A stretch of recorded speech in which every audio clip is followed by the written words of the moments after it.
Hey everyone, I'm Shakira and this is my Billboard chart history.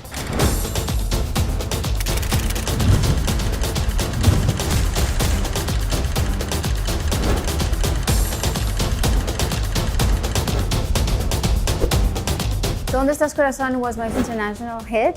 It broke me many different countries other than my own country, and I was only 18, so that was a very exciting moment of my life.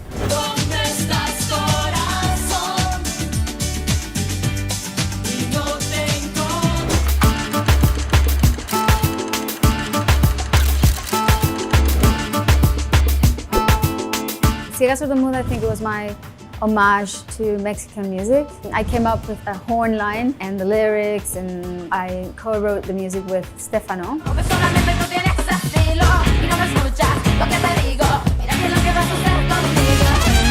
was super exciting at the time because not too long after the song was published, we did the MTV Unplugged and we brought in a mariachi group. So I got to sing that song in its purest form, the Mexican style.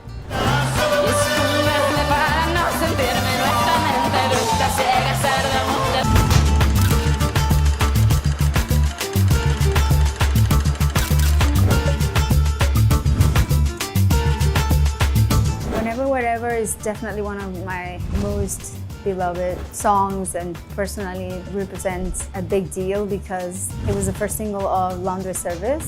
Whenever, wherever, we're meant to be together, I'll be there and you'll be me. It was the album that allowed me to cross over to general market, to the US. It was like my biggest hit until that date in the US, and still to this day it's one of the highlights of my shows when I'm on tour.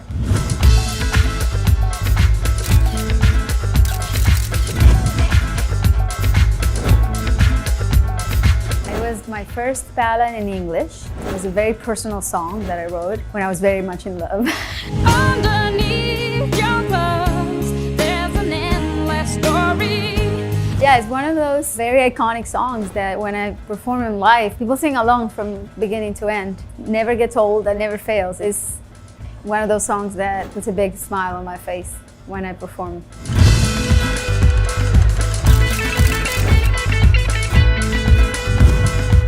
La Tortura was one of the first Spanish videos that aired on MTV. It also somehow crossed over to general market, and a lot of people knew about that song internationally.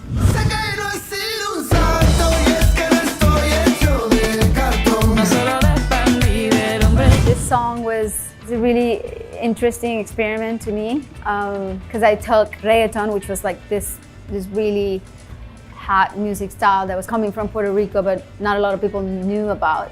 And I took it and I sort of like mixed it with my own sounds and added a little bit of like Spanish ingredients. And the most important Spanish ingredient in the song, Alejandro Sanz, who became my dear friend. He's like a brother to me. It all started with that song. I owe a lot of good memories to La Tortura.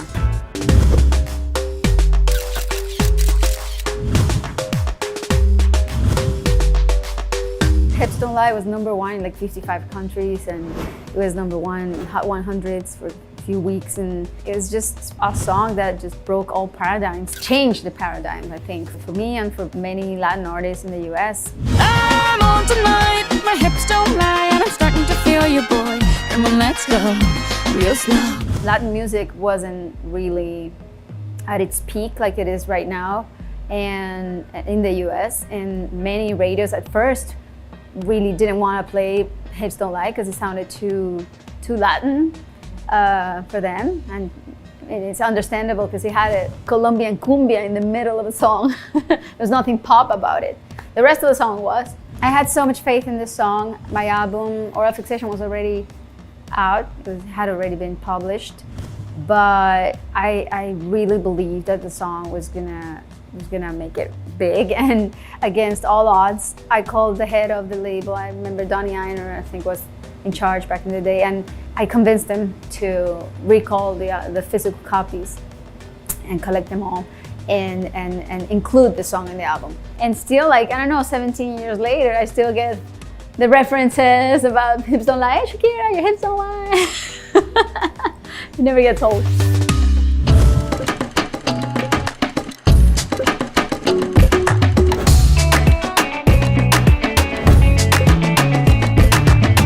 Loba, She Wolf was me flirting with EDM. It did a lot of things for me in the UK and in the US. It was my first single of my 8th studio album, and I recorded it in the Bahamas.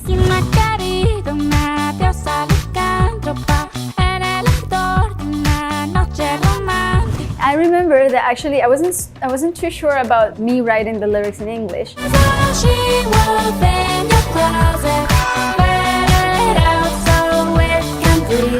And I reached out to Sia, and I asked her to write the lyrics in English for me.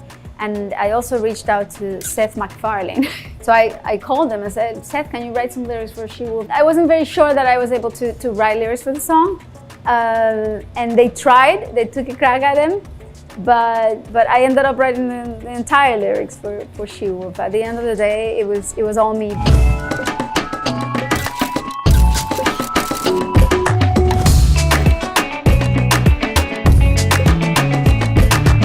Waka Waka was definitely one of my most relevant songs. It was the official song to the 2010 Soccer World Cup.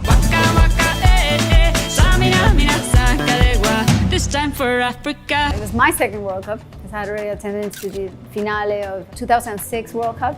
But this was my second World Cup in South Africa. It's such an important song because I think that because of this song, I had my kids. You know, I met the father of my kids during the World Cup, and I blame it on the song. It's definitely one of the highlights of my shows. It's so fun to see people dancing and singing to the song. Everywhere I go, everywhere I play, Waka Waka is one of those songs that really like makes you understand as an artist how important it is when people come together and celebrate something. It just becomes a huge party.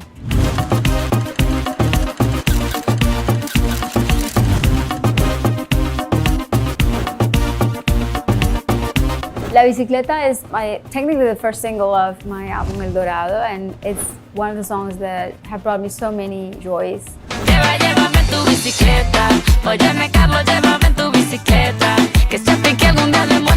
Being able to collaborate with my dear friend Carlos Vives is one of my favorite people in the whole world. And we were able to go to Colombia and shoot the video there in my hometown. We even went to my old school and surprised everybody, and we're surrounded by compatriotas, barranquilleros, you know, people who were just happy to be there celebrating and sharing this moment with us, with Carlos and me.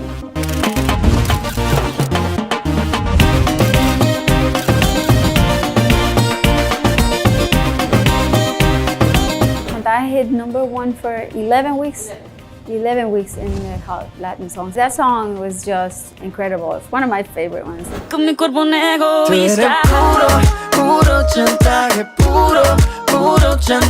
I remember that Maluma was an up-and-coming artist, Afro Verde, from my label, told me about. He was like, hey, Shakira, you gotta learn about this guy who's super talented, this artist, Maluma. You should probably do something with him.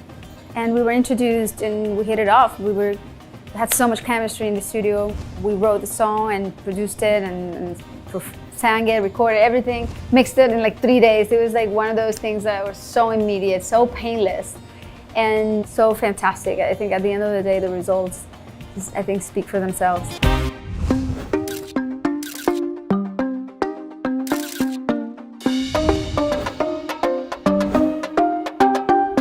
Rap Session 53. It's a very controversial song. It was the first song I released this year.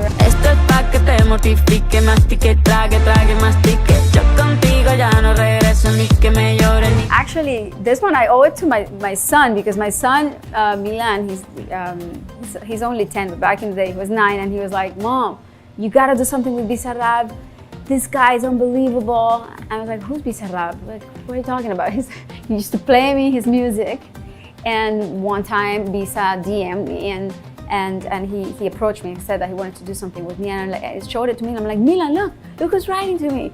And he's like, oh my God, the king, the god, the Argentinian god. He's Milan. Yeah, and that song was just very important to me because it was therapeutic. It was the best way I had to vent some stuff out and to kind of like elaborate my feelings and my thoughts about personal situation I was going through. Became like an anthem to so many women out there who are feeling the same way, who have been through similar situations. So I was happy to share that with a lot of women around the world who felt identified and kind of created a sisterhood out there.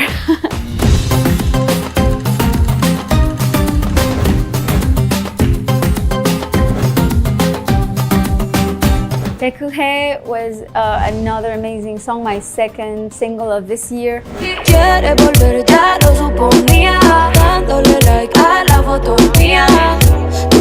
I think a really special experience to be able to, to share something with another fellow female Colombian artist and write and produce and make something that in a way also represented the way we were feeling at the time. And this was a very personal song, I think, and we had this common denominator that brought us together. So, yeah, the rest is history.